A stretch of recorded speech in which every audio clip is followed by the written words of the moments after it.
And we're back. Welcome to the Real Tea with Double D. Of course, I am Double D, and we are on the GSMC Podcasting Network. So we just left after the break where we talked about the Chicago police and the Chicago unvaccinated police, and we also talked about the Miami private schools. And rest in peace to General Powell. And now we're just going to pick back up on my next subject, which was the Supreme Court did a ruling today, and they sided with police in a pair of qualified immunity cases. Both lawsuits deal with police responses to 911 calls. So let's get right into it. So there's some cases that made it all the way up to the Supreme Court. Um, the justices actually reversed two federal appeals courts that had permitted excessive force lawsuits to proceed against officers in separate cases arising from California and Oklahoma. So there's two separate cases, one in California, one in Oklahoma, where the federal appeals court actually said that they could proceed in their excessive force cases.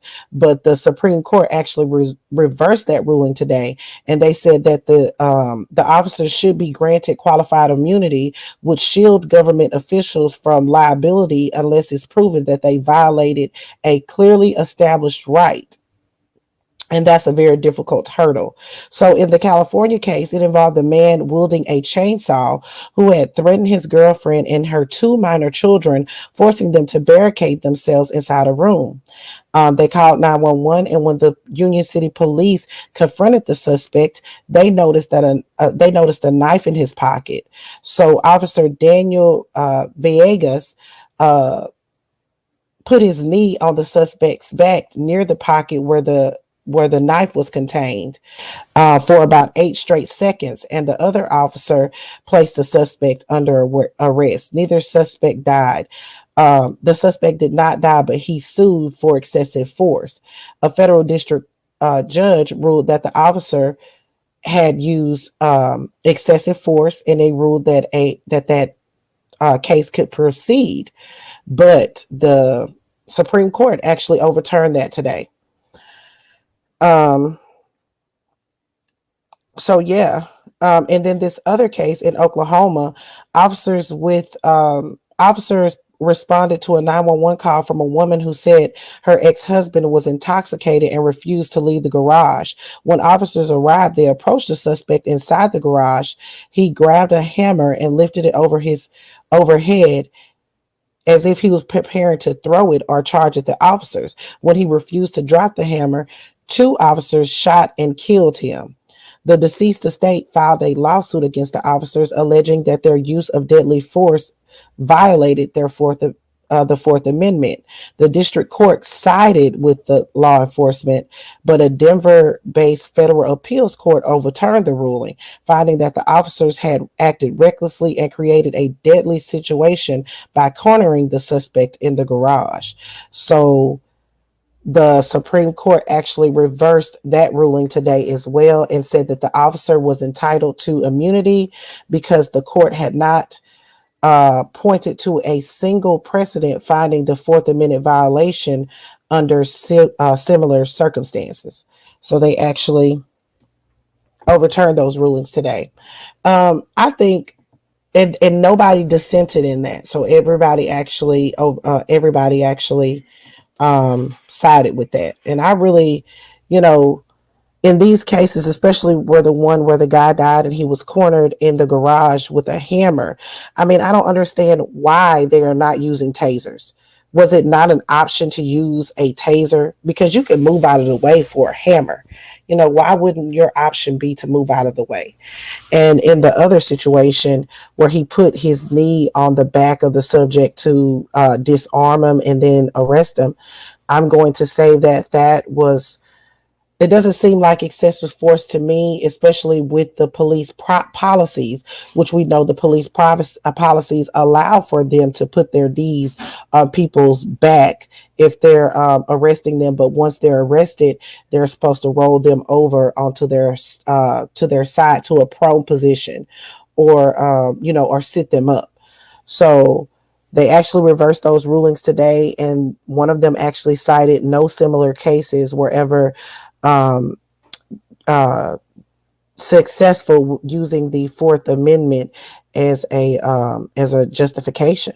So those were, we just take so much stuff back, so many steps back when it comes down to police reform. I feel like we go so far in the rabbit hole as far as police reform goes. It's like we'll never get to an actual situation where police officers are ever held accountable for the things that they do. And that really bothers me, that they're never really held accountable for the things that they do. We actually saw something in the George Floyd case that we don't see very often, but I mean, people say that it wasn't enough. Um, I'm going to have to agree with that sentiment. It probably should be more, but we still have the federal case that's against Derek Chauvin. So we will see, hopefully we'll see some more time added to Derek Chauvin. But in that case, I feel like that judge definitely could have given him the maximum sentence instead of, choosing a middle ground. He should have gotten the maximum sentence for what he did to George Floyd in the broad daylight. And these Supreme Court decisions, it seemed to me like they just step us further back because we have a situation where these officers are yet again getting away and having qualified immunity, which I think that they need to get rid of the qualified immunity. I don't think that it needs to be in existence anymore. And they have completely abandoned the George Floyd Policing Act, which is very sad as well. Right now, it's just sitting stagnant, which is disgusting in my opinion. So we're going to move right on over to the January 6th Select Committee. As you know, we have the January 6th Select Committee that is investigating what happened on January 6th, trying to find out everything, and they're finding out what led up to it and also what the movements were on that day. And they have actually subpoenaed several of Frumpy Dump's people in his administration, as well as advisors and stuff like that. They have subpoenaed these people to find out what Frumpy Dump's movements were, and they're actually asking for the records from Frumpy Dump's movements from the National Archives.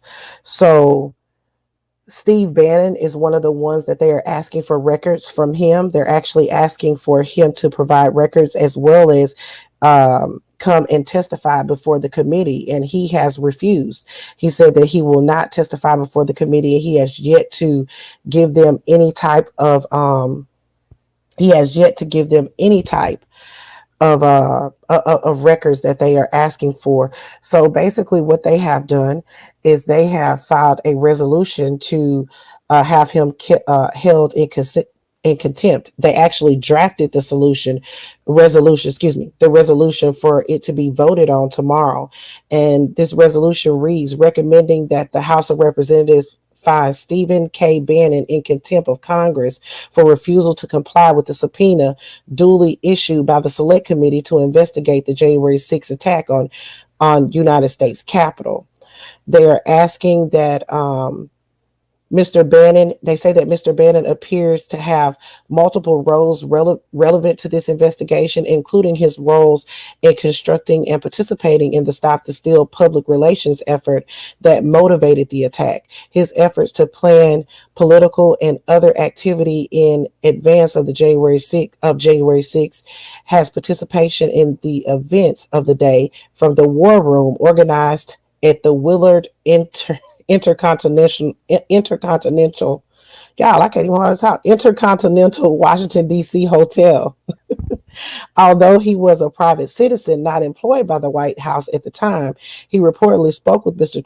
Trump directly regarding the plans for January 6th on at least one occasion. In short, Mr. Bannon appears to have played a multifaceted role in the events on January 6th, and the American people are entitled to hear his firsthand testimony regarding his actions. The Select Committee expects that such testimony will be directly relevant to its report and recommendations for the legislative and other action.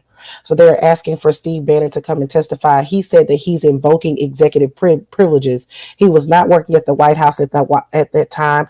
Frumpy Dump does not have the power to give him executive privileges that he can invoke, so he cannot testify. So they're voting on this resolution tomorrow on whether they are going to recommend him for a contempt charge. They're going to recommend him over to the Justice Department for a contempt charge. So they're actually voting on that tomorrow. It's going to be at the House, the Select Committee. I can guarantee you they're going to get that 100%. So I can't wait to see what comes out with Steve Bannon. Now, here's the problem for me is that this takes a long time to work on. Like once the Justice Department get it, it takes a little while for we to start seeing any type of movement on it. So that's kind of frustrating, but I still would love to see what happens. I don't give a damn if it's 10 years from now. I really want him to face some repercussions for not wanting to testify before the select committee. He can actually go up there and say, I don't recall. But of course, he won't do that. That's too much like right. So we're going to jump right over to the fact that Frumpy Dump, now he's trying to stop this in a whole nother way because President Biden has already said that he will not be exerting any type of executive privilege for him so that he can not turn over the records. Frumpy Dump doesn't want them to turn over the records. So President Biden has already said that he will not help him in that regard. So you know what Frumpy Dump does? He does what he does best. He filed a lawsuit today. He filed a lawsuit. And honey, when I tell you it is some bullshit, it is some bullshit. Come on now, dog. Come on, man. So that damn Boosie. I mean, I expect that from Frumpy Dump 100%. So he filed this lawsuit. It isn't worth the papers that it's printed on because he's trying to say that they don't have a right to his records because it doesn't pertain to January 6th. So how does your movements on January 6th not pertain to what happened on January 6th? It makes absolutely no sense, honey. It's not even worth the damn paper that it's printed on. And these lawyers that he have, they shouldn't even be lawyers anymore at this point because they continue time after time to waste the court's precious time with this bullshit and malarkey. And it makes absolutely no sense. And I want to move over to the fact that Jen Psaki had to drop a Psaki bomb today on Peter Doocy. Peter Dookie is what I like to call him. Peter Dookie on this exact subject. So just let's listen to that real quick. Break his promise not to enter into any decisions about what cases the Justice Department should bring and not bring. How did he break his promise? Well, he was asked if the DOJ should prosecute people who defied January 6th committee subpoenas, and he did not say, I will let the Justice Department decide. He said, yes. Well, let me reiterate, and I put out a statement also on Friday night on this, where I conveyed clearly that, one, the president continues to believe that January 6th was one of the darkest days in our democracy. He also continues to believe that the Department of Justice has the purview and the independence to make decisions about prosecutions. And that continues to be his view, and that continues to be how he will govern. You say that is his view, but that is not what he said. I just conveyed what his view is, and that is also how he has operated, how he has governed, and how he will continue to govern. And I think that's what's important for people to watch. So then what's changed since last year when he said, I will not do what this former President Trump does and use the Justice Department as my vehicle to insist that something happened? Well, since you give me the opportunity here, former President Trump used his office to incite an insurrection. He put political pressure on senior DOJ officials to propagate lies about the election to the point where they threatened to resign en masse. I think there's hardly a comparison there. But President Biden said, the Justice Department in my administration will be totally independent of me. And he said he would not enter into any decisions about what cases the agency would bring and not bring. How is that and he has not, and he will not. And criminal prosecutions are their sole purview. Criminal prosecutions are the sole purview of the Department of Justice. That is the president's position. That is what he nominated the Attorney General to operate under. That is. That doggone Jen. I love when she starts pointing that finger and she start letting you know, look, player, it's time to back the hell up. And Peter Dookie need to sit his ass down somewhere. I wonder, does he ever sit back and say, I am really tired of getting my ass handed to me by Jen Psaki. I really need to go easy today. Or does he really like that because it gets him views, but it gets him a little, I wouldn't say it gets him any type of clout. Because it's simply embarrassing. But Hunty, I love when she puts on, she said, President Biden did not incite an insurrection. an attack on the Capitol. So what are you talking about? So that is President, he's trying to, what Peter Dookie was trying to do was trying to say that President Biden said that he wouldn't interject himself into the Justice Department and recommend cases or anything like that, which he hasn't. The Justice Department will decide whether Steve Bannon will be prosecuted, and that's all it is to it. And I can guarantee you, he's going to be prosecuted if he doesn't show up. I don't know when it will happen. It may be today. It may be tomorrow. It may be 30 years from now. But that ass is going to get prosecuted for what he did. And I must say, I fucking love it here. And I can't wait to see it happen, honey. So, Frumpy Dump is, he's filed this frivolous ass lawsuit, and we'll just have to wait and see what happens. I doubt that it will, it will hold any merit, because it simply doesn't. I mean, he says here in the lawsuit, he says that the request for the records from the National Archives is almost limitless in scope, and seeks records with no reasonable connection to that day. I really don't understand that. They're asking about January 6th. What happened on January? I think they may be asking about January 5th and January 6th. What was his movements? What was he doing? I mean, if you have absolutely nothing to hide, Frumpy Dump, then why don't you just let it go? Like you said about this bullshit voter fraud that has made President Biden a winner of one single election over 15 damn times. I mean, it's disgusting. So I'm plain sick of him.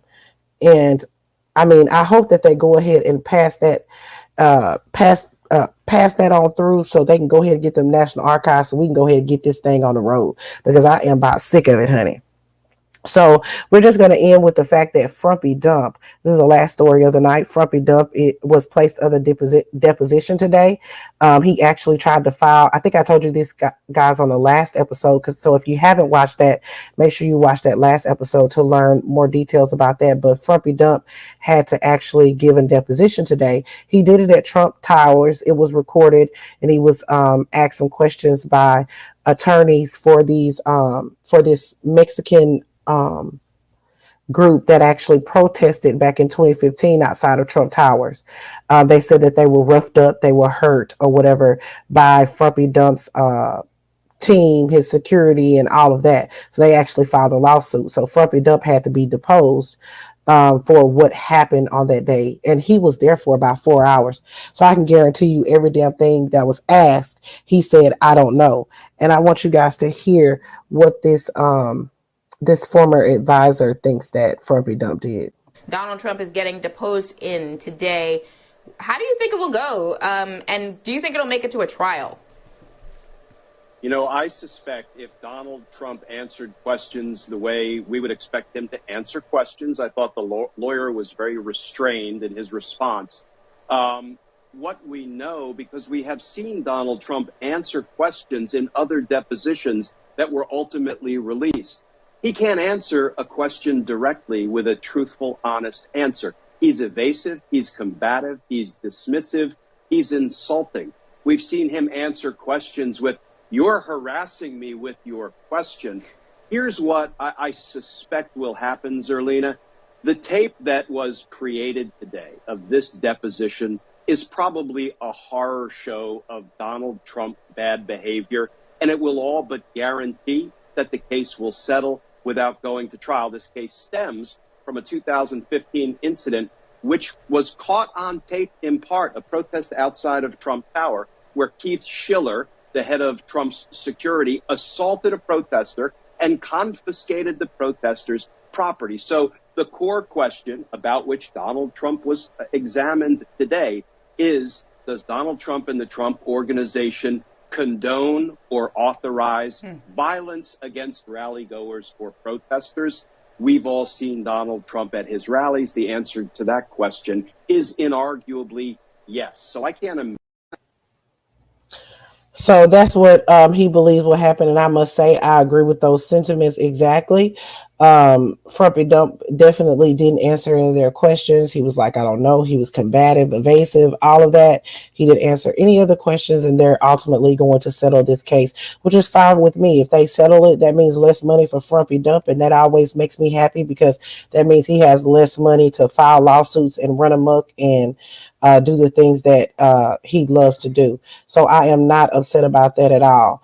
You guys, I really hope that you enjoyed this episode of The Real Tea with Double D. Remember, if you are not following me on Facebook, Instagram, YouTube, or TikTok, I am Doubledeemuva and The Real Doubledeemuva on TikTok.